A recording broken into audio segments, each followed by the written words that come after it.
All right, y'all. We back with another reaction right here on ABP Reactions. This one is called A Case with the Most Insane Twist You've Ever Heard. Let's get into it, y'all. This is a 30-minute banger. Let's go. 911, what's the address to your emergency? I need help. I'm on the lake. I'm sorry, I can't understand you. What's the address? I'm on the lake, but I don't know where. My husband he had a stroke and he fell over. Are you out in a boat? Yeah. Is he awake?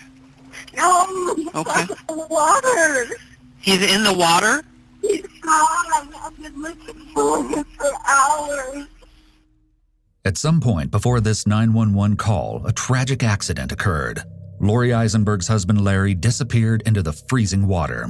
However, as investigators searched tirelessly for the missing man, they were shocked by a dark secret that came bubbling up to the surface. Prior to this horrific ordeal, 68-year-old Larry and 66-year-old Lori lived their lives together as prominent members of the Cougar Gulch community of Coeur d'Alene, Idaho.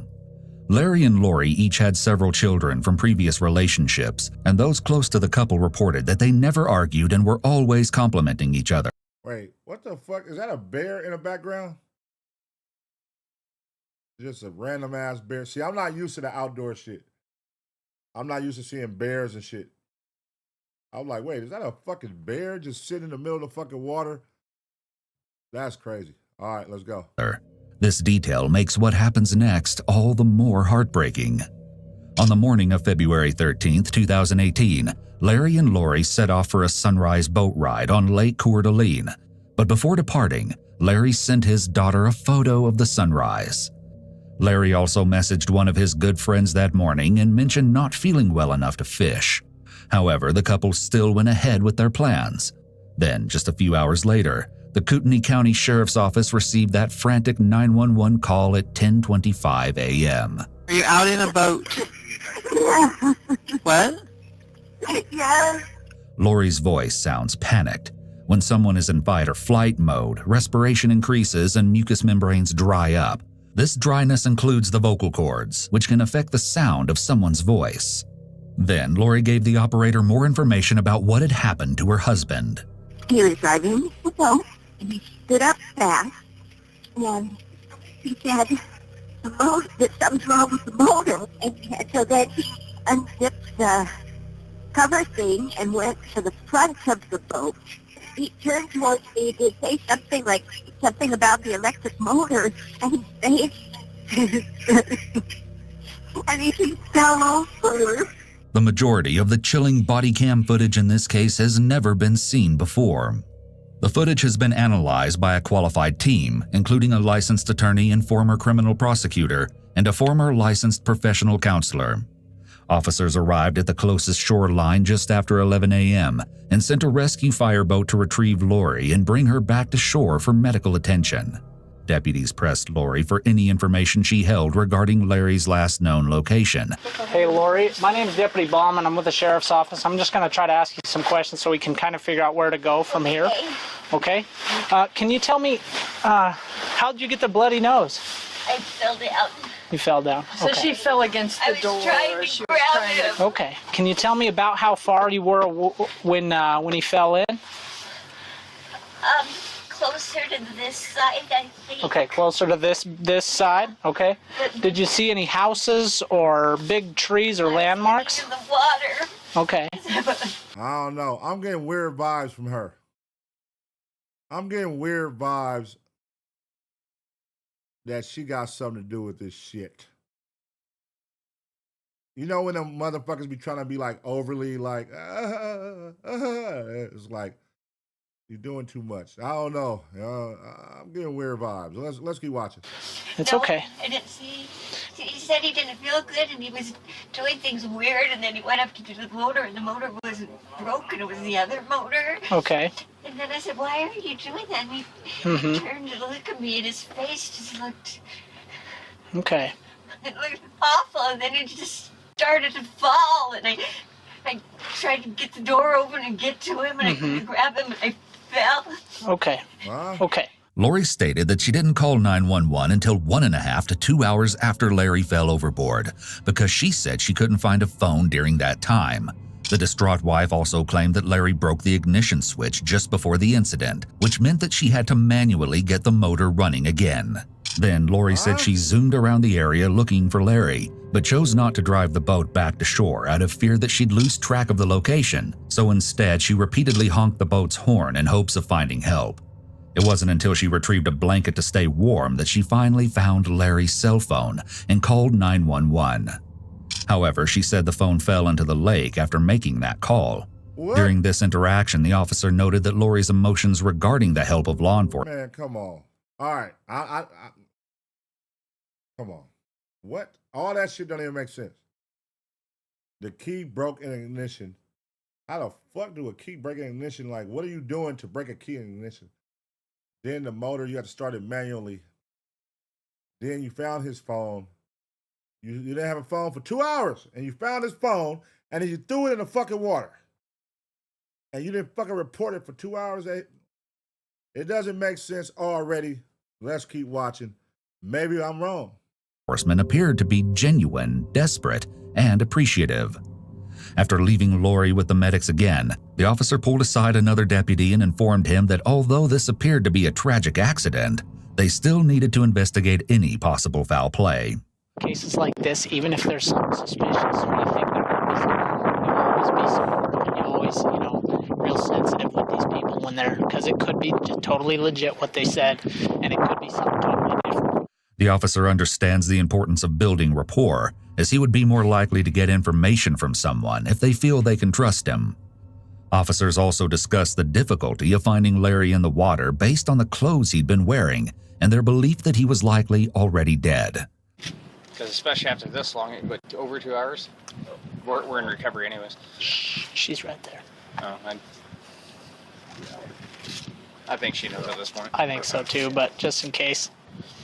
Finally, medical personnel assisted Lori to an awaiting ambulance for further observation. Man, that was pretty heartless, bro. Golly, man. Shit. That was heartless as fuck. That nigga like, yeah, basically, that nigga dead, man. Damn. What if she's not lying? I mean, what if that's throwing all hope out the window. And I got to depend on you to go look for him. And that's how you feel? He's already dead? Damn, that's fucked up. Next, officers had the Eisenbergs' boat towed to a nearby boat launch for evaluation. Upon boarding the vessel, detectives immediately noticed blood spatter in several areas, presumably from Lori's nosebleed. Huh? Despite Lori's claims about the ignition switch breaking just before Larry fell into the water, officers located the kill switch and lanyard on the floor. Investigators found this odd because the kill switch and lanyard must be attached to the ignition in order for the motor to run. Furthermore, the ignition key had clearly been bent, suggesting that there may have been some kind of struggle. Deputies also found various other keys and Lori's purse, which contained a near-empty naked juice bottle. The items were all seized as evidence, and the boat was then transported to a nearby parking bay for storage. The truck that Larry and Lori had used to tow the boat was also examined. While they didn't find anything particularly out of the ordinary, one officer noted Lori's misplaced cell phone in addition to an unknown spilled liquid in the cup holder and a bottle of allergy medication with the active ingredient diphenhydramine in the center console. While this type of over-the-counter antihistamine is commonly used to treat allergies, fevers, and cold, it's also known to cause drowsiness. Now, stick a pin in that little detail because it will be very important later. Unfortunately, Lori's lack of accurate knowledge regarding Larry's last known location resulted in a vast search area. Therefore, it was decided that the rescue diver should be dismissed from the scene and a sonar team should be utilized instead. Search and rescue helicopters also flew back and forth over the expansive lake in hopes of spotting Larry, but to no avail. Later that same day, sonar rescue teams spent 3.5 hours on the frigid lake searching for Larry until it was too dark to see. However, at this point, the effort was being treated as a recovery mission rather than rescue, as surviving in such harsh conditions would have been nearly impossible. Meanwhile, an officer met with Lori at the hospital where she'd been treated for the nosebleed in an effort to establish a more defined search area by showing her a map of the lake. What we're trying to gather is the best location that we can, as far as where you guys were, where you think, and it's Larry, right? Okay, Larry. Initially, Lori's left hand is relaxed and open on her leg. As the detective mentions her husband's name, she clasps her hands, which could be an adapter behavior to help herself feel better. However, it wouldn't be abnormal for someone in a situation like this to feel stress, especially if they genuinely couldn't remember the exact location that their spouse fell into the water. The deputy also asked Lori for more information regarding how Larry fell into the water and what exactly had happened with the boat's motor. So let's fast forward up to the point where he starts having his medical issue. Kind of explain that part to me. He had said something about, I'm sort of waking up, and he said something about the resort. I think he said, "There's the resort." And then he stood up, and he sort of, matter of fact, I think it broke the key. He sort of leaned on the key, sort of odd the way he did it. When asked about the bent ignition key, Lori appeared confused, as though she was trying to come up with an explanation. Next, Lori explained how she initially attempted to search for her husband in the water, but she still didn't seem to have her story straight. So I was driving around, and then I realized I was turned around, because I do remember then I sort of stopped and said, "Stop, Lori, stop." And thinking back on it now, I think I may have been turned around. What? I was trying to think about this. It seems to me we were closer to I now know the east side, where it's more trees and less houses, because there weren't a lot of houses, I don't think. That there were a lot of houses right there. But they were sort of far away, and I wasn't looking far away. Sure. I have no idea how long, because I didn't have my phone with me, and his phone is usually in his pocket, so I had assumed his phone was gone. And then... How long did it feel? I mean, obviously, a minute can feel like a lifetime in those situations, but... It could have been a half hour, 45 minutes. Okay. When the detective asks how long it felt like, Lori rubs her hands on her legs and then clasps her hands. These are both adapter signs that indicate she's likely feeling stressed by this question. So you didn't find anything today? So our sonar team is out there right now.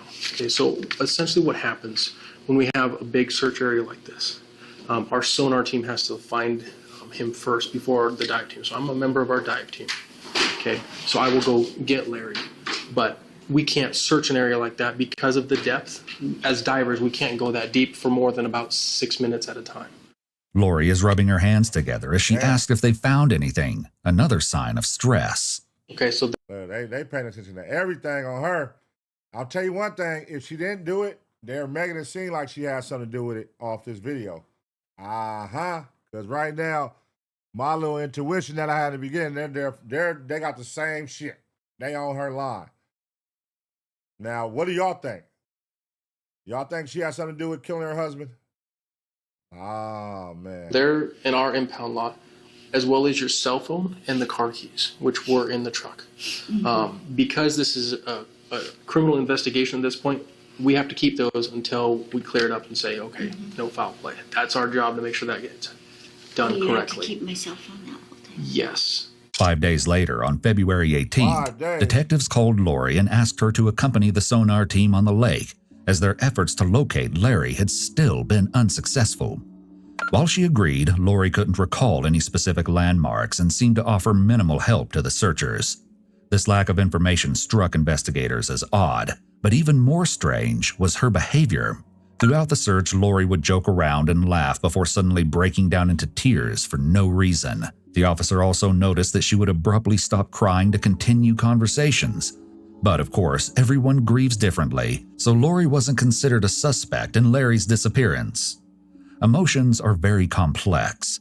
After someone loses a loved one, they may feel guilty for smiling or laughing because they believe that because of their loss, they shouldn't be happy. Grief often ebbs and flows, and there may be happy moments followed by very sad ones. However, later that day, the Kootenai County Sheriff's Office received 2 separate calls concerning suspicious activity at Larry and Lori's residence, a remote cabin 20 minutes southwest of town, which they had once called Our Paradise. Uh-oh, here we go. Plot twist time. Let's see. The callers, both neighbors of the Eisenbergs, said that Lori was acting out of character and appeared to have family members helping move all their belongings out of the house. which Lori told them she planned to sell immediately. Furthermore, the neighbors reported unusual sounds coming from the home at night that they had never heard before Larry's disappearance. While nothing ever came of these supposed strange noises, the reports certainly piqued the interest of investigators. Then, on February 21st, a shocking revelation was made that sent the case in a whole new direction. The North Idaho Housing Coalition, where Lori had proudly worked for years, announced that she would no longer be employed due to possible fraudulent activity. As it turns out, the coalition accountant noticed some irregularities and ordered an internal audit, citing the initial theft value to be around $500,000. Whoa. This news came as a major shock to those who knew Lori because she had no prior criminal record, and according to law enforcement, seemed like the most normal person you could encounter. Sensing that something wasn't quite right, Larry's children requested to speak with investigators about their concerns. So I don't know why they'd rearrange it to take the boat out in the winter. It's icier than I mean, like just trying to park the camper today, that's why I'm soaking wet. It was just a mess and a disaster. Lori's always cold. I don't understand why they'd be out on the lake in the first place. I mean, this isn't when they'd be fishing or doing that. Then, Larry's son described Lori's strange behavior in the past few days since his father's disappearance. So now they're saying, okay, because I was wondering, I'm like, I didn't know nothing about them living right there. So now they're saying that basically they're randomly on that boat, and that's not normal behavior of the two. So the mom is basically trying to do a cover up. She got busted for some fraudulent shit. What is going on? What is going on? Was your husband finna leave you? Was your husband gonna do something? Or did you need the insurance money? What is going on? It's the second or third sentence out of her mouth today when I saw her for the first time coming over to help was how we're going to start divvying everything up, and I'm gone. Maybe it's just my grief because I've never dealt with grief, but it literally just doesn't feel right. It's important to trust your intuition and gut feelings. It's possible that Larry's son has picked up on some subtle body language cues from Lori that are sending alarm bells ringing in his own head. He's likely spent a decent amount of time with Lori prior to this incident, so he has a good idea of what her typical or baseline behavior is. He may recognize that she's acting different from her baseline, and he may suspect that her altered behavior isn't just a result of grief. Well, and I can tell you what she told me to kind of make some of it make sense. And you tell me if it's far off, if you've heard something different. Essentially, she told me that they got out to the lake, they wanted to see the sunrise. He took a picture of the sunrise and sent it to his daughter. And was that you? And you received that? Yeah, we got it. And she said about 6:41 in the morning. The officer tried to explain Lori's side of the story, but Larry's children still weren't buying it. They often would go boating, just to go out, but I don't know why they were out there being so cold. Apparently they were sick. We didn't know they were sick. It's just something isn't sitting right. Next, the detective explained how the sonar teams were working to find Larry. As far as the search goes, they'll check the high probability area. And then if that yields no results after a while, because they'll make passes this way, then they make passes this way, then they do diagonal passes, because if you imagine the way a sonar is, it's like shining a flashlight, and they're looking for shadows that would reflect a person. At the end of their conversation, the detective reaffirmed his theory that Lori had nothing to do with Larry's disappearance. In my personal opinion, it's not serious enough to where I would think that some sort of homicide would occur from it. And again, that is a personal opinion. That is not a professional statement of the sheriff's office. After Larry's family had left, the detective summarized their conversation with another officer. I went and spoke with the wife yesterday, because after seeing the stuff in the boat, and they're like, yeah, there's some stuff, and then speaking with her, it's an accident. And well, when you looked at the boat, it was where, I mean, with the blood, no fishing gear, the key was bent, almost looked like a struggle, and you're like, there's just too much to go, nah. But I just said, hey, explain it to me. She answered every question without me asking the question. She answered my questions. Still, the next day, a search warrant was issued for the Eisenberg home relating to Lori's fraud accusations. The search of Larry and Lori's home revealed several disturbing pieces of evidence, including black latex gloves and paper towels with what appeared to be dried blood on them, a Ziploc bag containing an unknown white powder, and more suspected dried blood on a concrete floor outside the residence. The lead detective working the case interviewed Lori right away at her home and confronted her with their findings.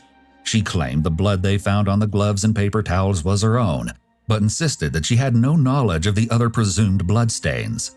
Forensic testing later revealed that the reddish marks on the concrete floor had actually been caused by a wood stain that had dripped while staining boards, but that wasn't enough to keep Lori off the hook.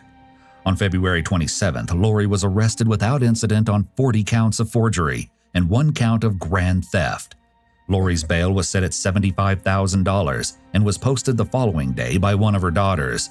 But a horrifying discovery was still right around the corner. On March 1st, 16 days after Larry vanished into the icy water, a man's body was discovered floating face down near the shoreline of Lake Coeur d'Alene, roughly 3 miles from where Lori said Larry went overboard. The property owner told dispatch that the body hadn't been there when they last checked 2 days before. Officers also didn't see any signs of suspicious trauma on the body, and based on the victim's clothing, they felt confident that they had finally located Larry. Authorities then moved the body out of the water for further examination. The following day, an autopsy confirmed the body is Larry, but that's not all the medical examiner found. Toxicological testing revealed lethal levels of diphenhydramine, an antihistamine with sedative properties, in Larry's system. Oh, that's that shit that was in the middle center console. Uh-huh. While overdoses of this drug are rare, experts agree that this drug is fast-acting and can be fatal when too much is ingested in a short period.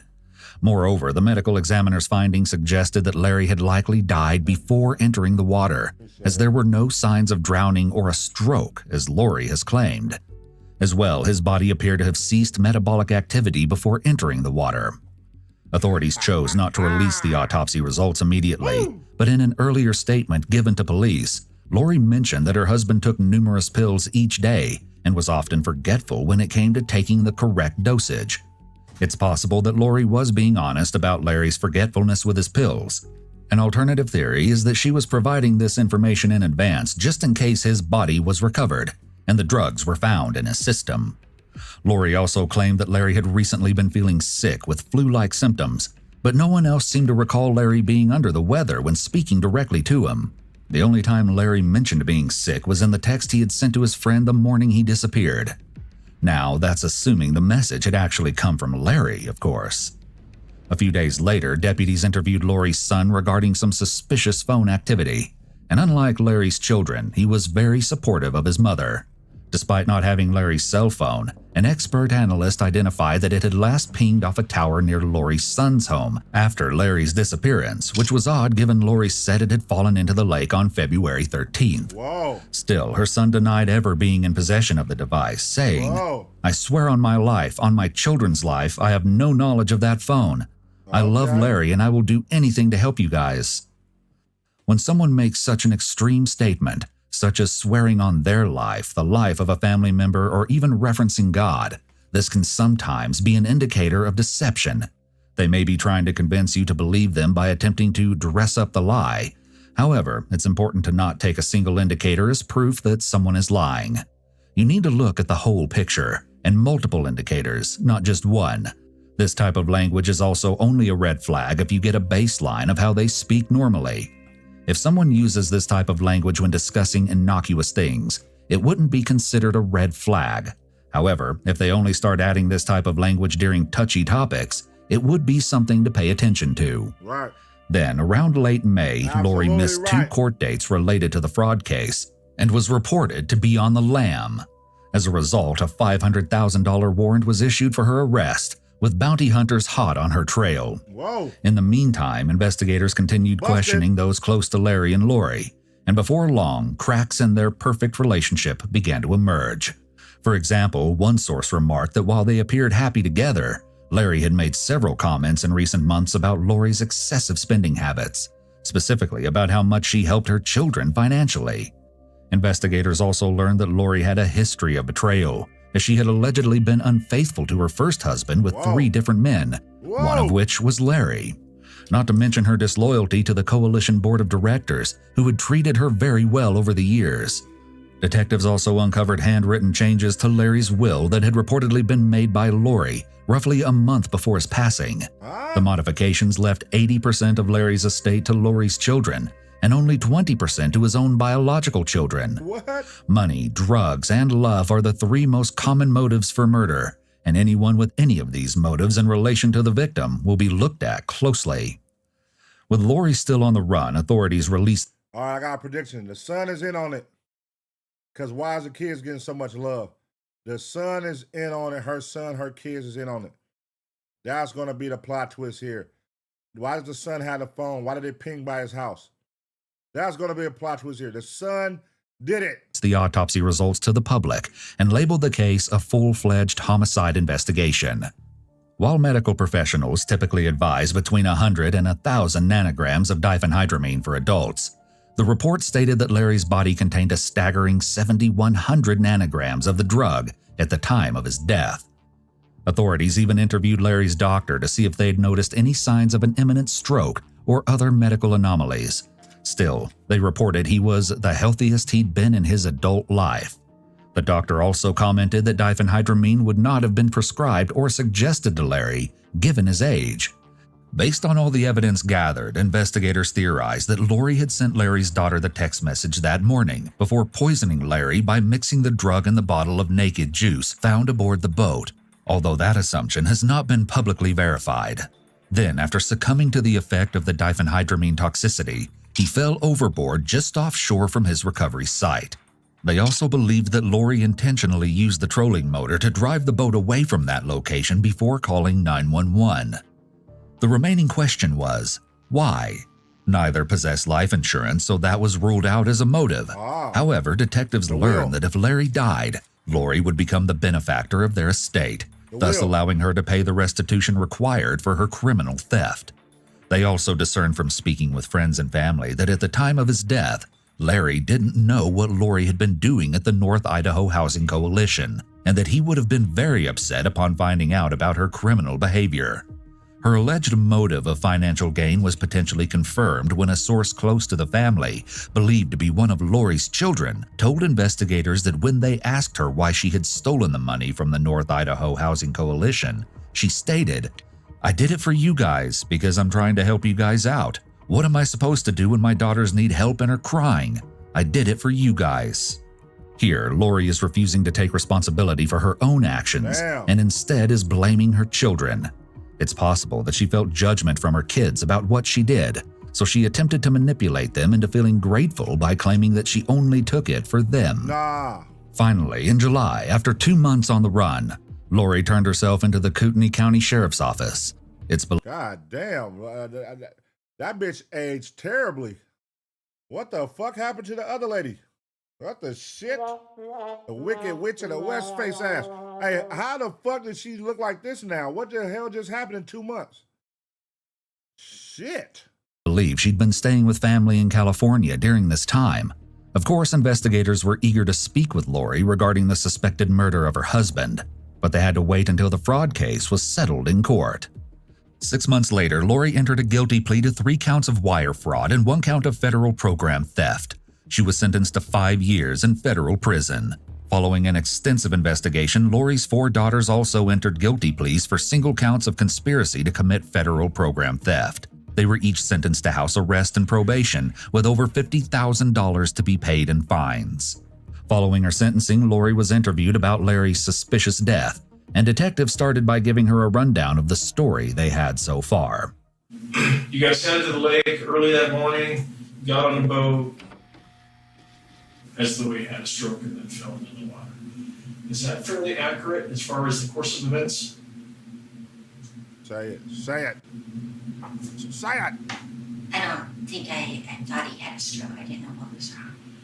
There is a significant delay in Lori responding to the detective's question. Behavioral pauses can be indicators of deception, but it does depend on the context of the question. Some questions require thought, while other questions should lead to a fairly quick response. Lori has likely talked about what happened that day multiple times by this point, so if her story was true, this should have been a fairly easy question to answer. Then detectives got right down to the hard questions. So the end result is, quite frankly, did you kill Larry or didn't you kill Larry? Did you? And that's what we got to dial the facts in to support one way or another. Prior to the detective asking if she killed Larry, Lori's body was still. However, as soon as he mentioned the possibility that she was involved in Larry's death, her foot started tapping, which is likely an anchor point movement signaling her anxiety.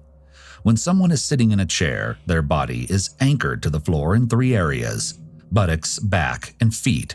If there's movement in any of these areas after a question is asked, it could indicate that the person is feeling stressed. They also asked her directly about the results of Larry's autopsy. So then we come to the part where Larry is autopsied and they do toxicology on it. And there is a large quantity of diphenhydramine, aka Benadryl, aka, well, it really wouldn't be a cough medicine, it's pretty much a Benadryl situation. Any ideas? Yeah. Despite her denial of any involvement in her husband's death, detective... What happened to the green bottle? So they say it was in the green bottles, which is how they think they got it. That was in her purse. They didn't keep the green bottle? They let her get away with it and take it and throw it away and type shit? Because if y'all saying it was in the green bottle, but y'all can't prove it, you can't hold her accountable for that. I don't know. I'm just saying, you got to be able to prove this shit in court. Detectives continued to press her about other incriminating pieces of evidence. There's a lot of things within your phone records. There's a lot of things within your Facebook records. You've got searches about depth charts. Can you explain that? Oh, yeah, you busted, lady. You wasn't If prepared. you're going to start asking me questions like that, I should have my attorney here. After shutting down the interview, Lori expressed confusion over the information being spread by local newspapers. Because I don't, you say things, I don't even know what you're talking about. I don't know. Things that have come up, I don't know where people are coming up with these things. In an effort to keep the interview going, detectives asked Lori again if she could explain the suspicious activity they uncovered from her phone's internet history during a trip she and Larry had taken to Florida shortly before his death. You're researching drowning articles and boating accidents and so forth, and then on the 28th you had left to go south. What? Lori then remained silent as the detectives returned to discussing Larry's cause of death. He would have definitely, based on everything we hear, and his, by your own words, his strive to be healthy, that he would have contacted somebody. Lori, for all intents and purposes, it looks like you might have had something to do with Larry's death. Everybody that I talk to talks of All how much signs of are a pointing to you, lady. extracurricular It looks like you right now. relationship Can't you lie. guys have. You guys loved each other. Can't lie. And so Lori appears to be close to tears as the detectives say that others reported Lori and Larry loved each other. She starts picking at her pants, likely an adapter reaction to reduce her stress. Nevertheless, her motive was crystal clear to detectives. what is there, Lori, points to a concern of Larry finding out and, in a lack of a better word, What? taking care of that problem before he did. Finally, in February 2020, 2 years after Larry's death, Lori was subsequently charged with first-degree murder. She entered an Alford plea to second-degree murder 1 year later, meaning she believed herself innocent, but felt confident that there was sufficient evidence for a jury to convict her if she stood trial. So in May 2021, 67-year-old Lori appeared in court for sentencing. Prosecutors laid out the evidence to show that Lori had premeditated the murder of her husband to avoid further consequences of her embezzlement scheme. Still, she refused to admit any wrongdoing and painted a very different picture of that morning's events for the court. A bizarre story she hadn't yet told investigators. According to Lori, she had intended to take the diphenhydramine herself, but unbeknownst to her, Larry consumed it while she was asleep on the boat. Unfortunately for Lori, the judge didn't buy her story, and as a result, she was sentenced to life in prison with 30 years fixed. She tried to lie, y'all. She tried to lie, punk bitch. All right. She tried to lie, y'all. She tried to lie. Yeah, Lori, listen, man, that's some dirty, these couples, they start out this reaction video showing this picture right here, making them look like a happy couple. Come to find out, this is a conniving old scallywag. You know what I'm saying? She has a track record of doing fuck shit. She cheated on her last husband, and he happened to be the sucker that wifed her after. See, you can't do that. You can't be the nigga that's cheating with the bitch that cheated on her husband, and then you wife her. What do you think she gonna do to you, man? She gonna do some dirty shit to you too. You know what I'm saying? So he learned the hard way though. He got murdered by her in an attempt to get his money and get his property. You know what I'm saying? She doing embezzling at work, all kind of shit going on. She's out of pocket. And she's 67 years old, y'all. She is 67 years old. She's almost out the door. And she out here wilding like that. Expensive, well, they said to help the kids. So I don't know, man. But if she's doing this all in the name of her kids, that's still fucked up. But damn, but no. I was about to say no, because these are grown kids.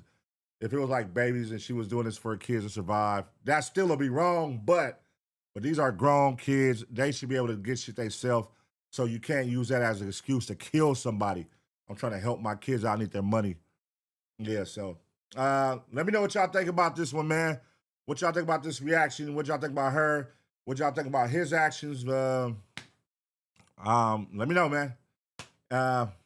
Is that fair, the judgment? I mean, the verdict they gave her? Letting her take that Alfred deal? Let me know. All right. Smash the like button, leave a comment, and get ready for this next reaction.